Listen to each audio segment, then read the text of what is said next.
In the ancient lands of Israel, during the darkest period of foreign oppression, when the mighty Philistine armies had crushed the spirit of God's chosen people for 40 long years, a child was born who would become the most legendary warrior in human history. This is the story of Samson, the man who single-handedly waged war against an entire nation, whose supernatural strength would shake the foundations of empires, and whose name would strike terror into the hearts of thousands. The story begins in the hill country of Dan, where a barren woman received a miraculous visitation from an angel of the Lord who brought news that would change the course of history. She would bear a son, but this child must never taste wine or strong drink. No razor must ever touch his head, and he would be consecrated to God as a Nazirite from birth. This divine covenant would be the source of power beyond human comprehension, a strength that could topple armies and crush the mightiest warriors of the ancient world. As young Samson grew, so did his extraordinary abilities, and the Spirit of the Lord moved mightily within him, while signs of his supernatural calling began to manifest. The Philistines, meanwhile, had established their iron grip over the land of Israel with superior weapons forged from iron, while the Israelites were still limited to bronze. Their advanced military formations and their ruthless efficiency had reduced the once proud nation of Israel to a collection of subjugated tribes, paying tribute and living in fear. The Philistine military machine was a marvel of ancient warfare, with soldiers who carried iron-tipped spears and swords that could cut through bronze like paper, horse-drawn chariots that thundered across battlefields, composite bows with bronze-tipped arrows, and nearly impenetrable shield walls. Most importantly, they fought as a coordinated army with discipline and tactics honed through generations of conquest, making the scattered and poorly armed Israelite tribes seem helpless. But God had prepared a secret weapon, one that would defy every conventional rule of warfare. Samson's first demonstration of his divine gift came during a journey to the Philistine city of Timnah, when he walked through the vineyards and a young lion roared against him with massive jaws opened wide, ready to tear him apart. Without hesitation, without weapons, Samson seized the beast with his bare hands as the Spirit of the Lord rushed upon him with such power that he rent the lion asunder as easily as one might tear apart a young goat. The king of beasts, symbol of raw power and ferocity, was no match for the strength that flowed through this young Israelite, and this was merely the beginning. As Samson matured, his exploits against the Philistines began to take on legendary proportions, with an approach to warfare unlike anything the ancient world had ever witnessed. Where armies relied on formations, weapons, and strategy, Samson relied on divine strength and unconventional tactics that baffled his enemies and struck fear into their hearts. The first major military engagement came when the Philistines had wronged him personally, stealing his wife and giving her to another man. And Samson's response was not to gather an army or seek diplomatic resolution, but to devise a plan so audacious and terrifying that it would become the stuff of nightmares for generations of Philistine farmers and soldiers. He caught 300 foxes, tied them tail to tail in pairs, fastened burning torches between each pair of tails, then released these living incendiary devices into the Philistine grain fields during harvest season. The result was catastrophic for the Philistines as fire swept through their standing grain, their olive groves and their vineyards, with months of agricultural labor going up in flames in a single night. The economic devastation was staggering, but more than that, the psychological impact was profound, as one man had declared war on their entire nation and had struck at the very foundation of their economy. The Philistines responded as any military power would by gathering their forces and invading the territory of Judah, demanding that the Israelites surrender Samson to face justice. The men of Judah, terrified and unwilling to risk war with the mighty Philistine army, agreed to bind Samson and deliver him to his enemies, with 3,000 men of Judah going up to the cave where Samson was hiding, not to fight alongside their champion, but to surrender him to the enemy. Samson allowed himself to be bound with 2 new ropes, understanding that this apparent defeat would become the stage for his greatest victory. As the men of Judah led him down to the Philistine camp at Lehi, the enemy soldiers began to shout in triumph, believing they had finally captured the terrorist who had been tormenting their people. But as the Philistines rushed forward to seize their prize, the Spirit of the Lord came mightily upon Samson. The thick new ropes that bound his arms became like flax that had been burned with fire, snapping and falling away as though they were mere threads. And in that moment, Samson spotted the jawbone of a donkey lying nearby, fresh and still moist, which he seized as his weapon of choice. What followed was the most incredible display of single combat in military history, as one man, armed with nothing but the jawbone of an ass, faced an entire army of professional soldiers. The Philistines came at him with iron swords, bronze-tipped spears, and battle-hardened shields, but their weapons were useless against supernatural strength as Samson moved through their ranks like a force of nature, the humble jawbone in his hands dealing death with every blow. The crude weapon shattered helmets, crushed armor, and broke bones with effortless ease, while soldiers who had fought in dozens of battles, veterans of countless campaigns, found themselves helpless before this impossible enemy. Their formations crumbled as panic set in.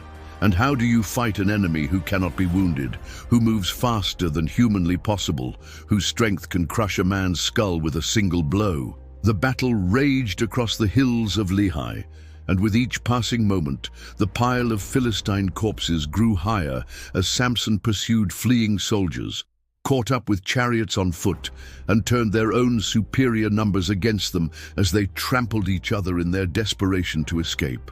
When the carnage finally ended, 1,000 Philistine soldiers lay dead. 1,000 professional warriors, the cream of their military might, had fallen to a single man armed with a piece of bone. The very ground was soaked with blood, and the place came to be known as Ramath Lehi, the hill of the jawbone, a name that would serve as a permanent reminder of the day one man defeated an army. The supernatural exertion had left Samson desperately thirsty, and he feared he might die of dehydration after surviving the battle. But in his extremity, he called upon the Lord, and God caused water to spring forth from the hollow place in the jawbone itself, providing miraculous refreshment for his champion. News of the massacre at Lehi spread throughout the Philistine territories like wildfire, and the psychological impact was devastating as their military leaders faced an unprecedented challenge. How do you wage war against an enemy who possesses supernatural abilities? Traditional tactics were useless, numerical superiority meant nothing, superior weapons and armor provided no advantage, and for the first time in generations, the Philistines knew fear. Samson continued his one-man war against the Philistine nation by tearing apart the gates of Gaza, the mighty fortress city, carrying them to the top of a mountain as though they weighed nothing, breaking every rope and chain they used to bind him, while ambushes failed because no number of soldiers could overcome his strength. The Philistines began to realize that they were not fighting a mere man, but a force of divine judgment, so desperate times called for desperate measures. If they could not defeat Samson through military might, they would have to find another way, so the Philistine leaders turned to espionage, bribery, and psychological warfare, seeking to discover the secret of his strength, believing that there must be some weakness, some way to neutralize this living weapon that threatened their very existence. Their opportunity came through a woman named Delilah, who lived in the valley of Sorek, and the Philistine lords approached her with an offer she could not refuse. 1,100 pieces of silver from each of them in exchange for discovering the source of Samson's supernatural strength.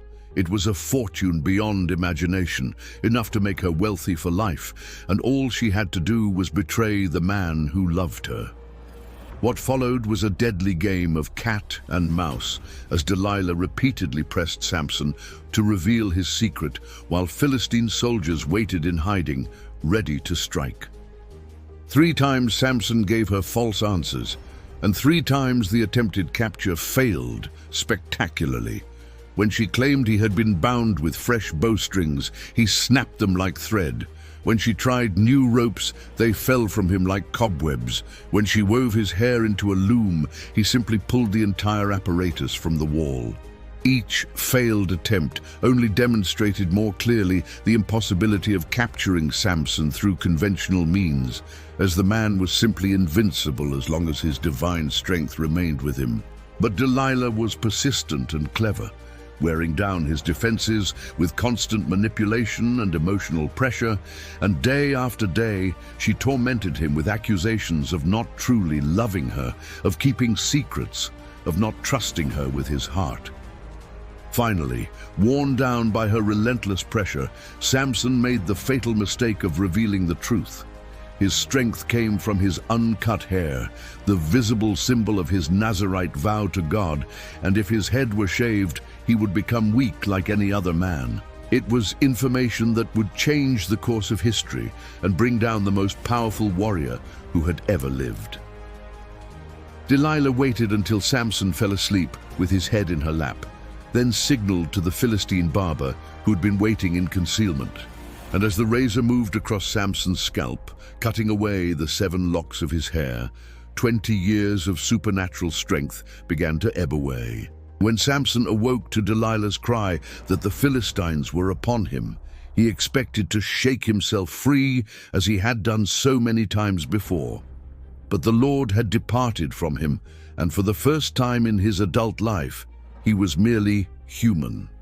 The Philistine soldiers, who had fled from him in terror so many times, now easily overwhelmed him, bound him with bronze chains, gouged out his eyes, and led him away to Gaza in triumph. The capture of Samson was celebrated throughout the Philistine territories as the greatest military victory in their history, as they had finally neutralized the one-man army that had terrorized their nation for 20 years. In their triumph, they committed the ultimate act of humiliation by putting their once mighty enemy to work grinding grain in the prison house, turning him into a beast of burden, a spectacle for their amusement. But the Philistines made one crucial error in their moment of victory. They forgot that the God of Israel was still the God of Israel, and that divine mercy could restore what divine judgment had taken away. As Samson labored in darkness, his hair began to grow back, and with it, hope for one final act of redemption. The opportunity came during a great festival to their god Dagon, when the Philistine lords gathered with thousands of their people to celebrate their victory over Samson.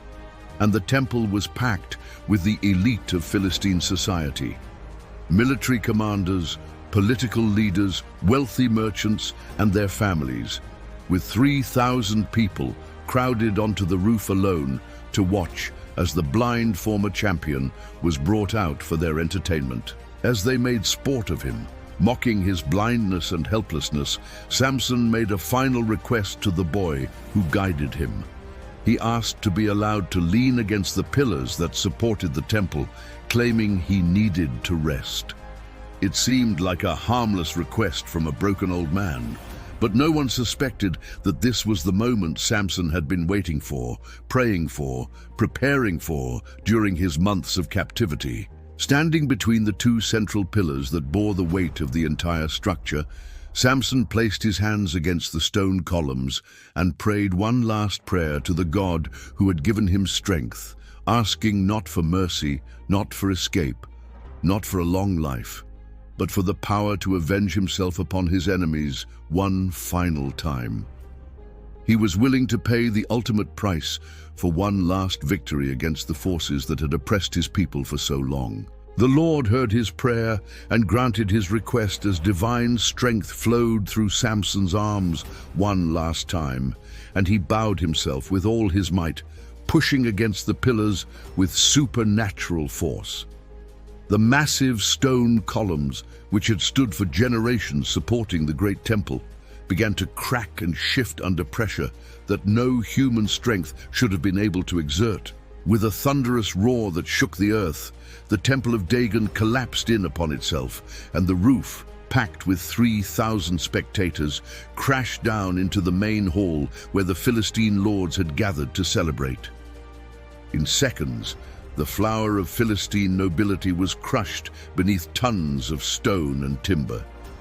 The military commanders who had planned campaigns against Israel, the political leaders who had oppressed God's people, the wealthy merchants who had profited from their suffering, all perished together in the greatest single catastrophe in Philistine history. Samson died in the collapse, but his death accomplished more than all his victories in life, as the Philistine power structure was devastated. Their leadership was wiped out in a single moment, and the nation that had oppressed Israel for 40 years was left leaderless and vulnerable. The man who had waged a 20-year war against an entire people had achieved ultimate victory through ultimate sacrifice. The story of Samson stands as one of the most extraordinary tales of individual heroism in human history. One man, empowered by divine strength, had held an entire nation at bay, struck terror into the hearts of professional armies, and ultimately brought down the temple of his enemy's God upon their heads. His unconventional warfare, his supernatural abilities, and his final sacrificial victory became legends that would inspire the oppressed and strike fear into the hearts of oppressors for generations to come. If you enjoyed this epic tale of divine power and impossible battles, please subscribe to our channel for more incredible stories from history and scripture. Hit that like button if Samson's story inspired you, and share this video with others who love epic tales of heroism and faith.